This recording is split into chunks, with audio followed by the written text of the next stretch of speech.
সকল রাজু ভাই সহ উপস্থিত সকলকে না ঠিক আছে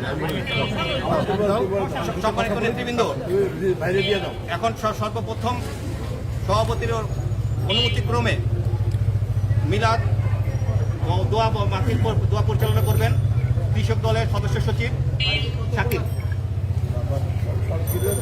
সংক্ষেপে একটু পিছনে তো ভাই, এগুলো একটু পিছনে। এই ভাই মোবাইল সামনে ধরবেন, একটু পিছনে একটু পিছনে, ভাই জায়গাগুলো একটু উষার করে তো ভাই।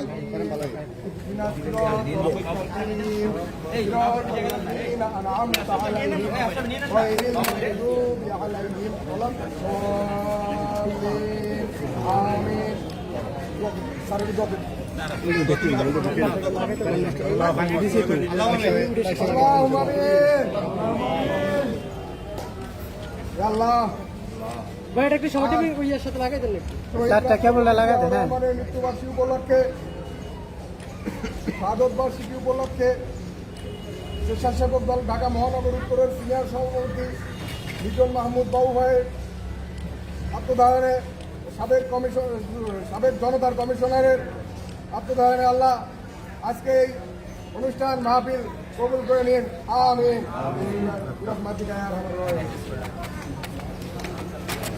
উপস্থিতি, এখন আমাদের মাঝে গুরুত্বপূর্ণ নির্দিষ্টপূর্ণ বক্তব্য রাখবেন আমাদের সবার প্রাণপ্রিয় নেতা অ্যাডভোকেট রুহুল কবির রিজভী ভাই।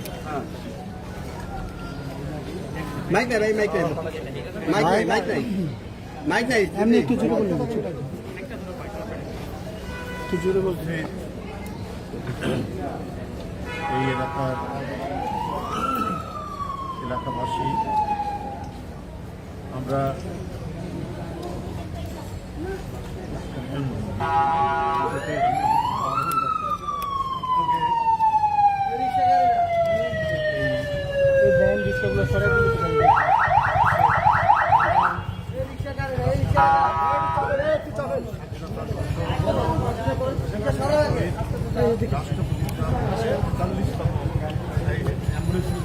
অ্যাম্বুলেন্সটা বাইক করে একটু পরে কথা বলবেন নাকি?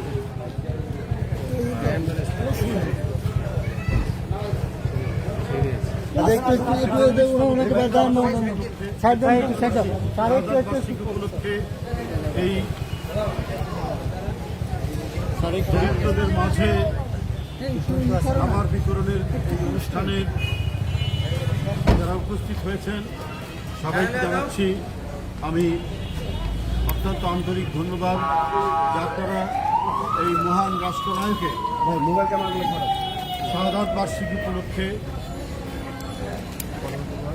29 নম্বর ওয়ার্ডের বিএনপির নেতাকর্মী এলাকাবাসী এই অনুষ্ঠানের আয়োজন করেছেন। আমি তাদেরকে ধন্যবাদ জানাচ্ছি। আমরা একটা প্রতিকূল পরিবেশের মধ্যে দিয়ে এই দেশে বসবাস করছি। ভিন্ন মত, বিরোধী দলের কথা বলা এখানে খুব বিপজ্জনক। যারা দেশের সত্য কথা তুলে ধরবেন তাদেরকে যেতে হয় কারাগারে, তাদেরকে সরকারি নিপীড়নের শিকার হতে হয়। আজকে বিএনপির অনেক যুবদল, ছাত্রদল, স্বেচ্ছাসেবক দল, শ্রমিক দল, অনেক নেতাকর্মী আজকে আমাদের মাঝ থেকে হারিয়ে গেছে। তারা কোথায় আছেন তার পরিবারও জানে না, দলও জানে না। এইভাবে অসংখ্য গুম, বিচার বহির্ভূত হত্যার মধ্যে দিয়ে এই সরকার জনগণকে ত্যায্য করে ভোটারদেরকে বাংলাদেশের নির্বাচনী ব্যবস্থা থেকে দূরে সরিয়ে রেখে তিনি নির্বাচনী প্রহসনের মাধ্যমে একটি দামি সরকার, একটি দখলদার সরকার হিসাবে জনগণের উপর লাঠি। বন্ধুরা আমার, আজকে সারা দেশের মানুষ মনে করে যে সরকারের মন্ত্রীরা, প্রধানমন্ত্রী যা কথা বলেন এটা জনগণের কাছে 4 পয়সার দাম নেই।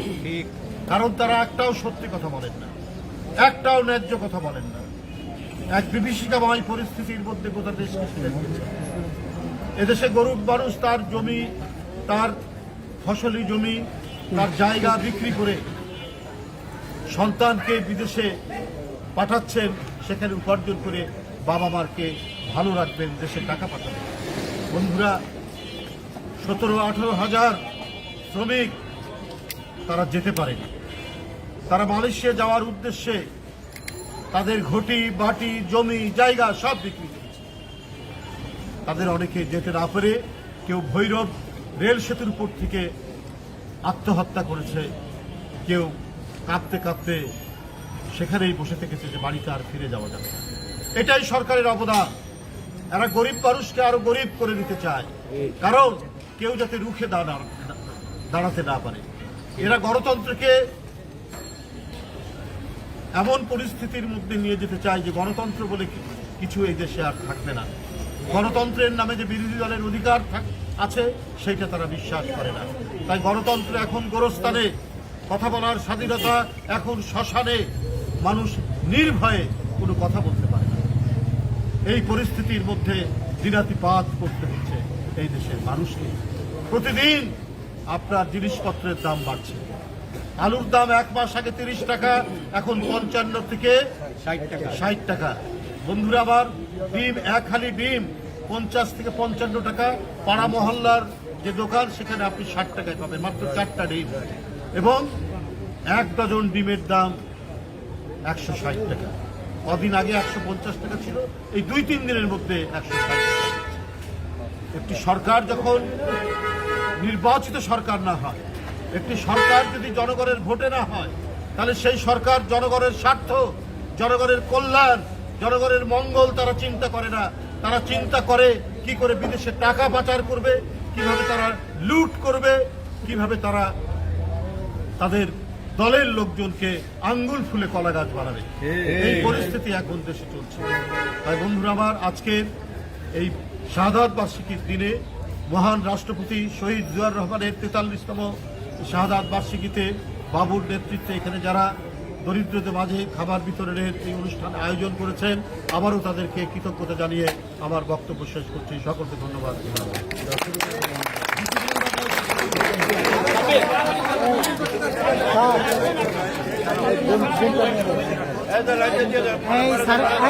স্যার আগে খাবার হাতে দেন, এই দিক থেকে আনেন, এই দিক থেকে দেবেন।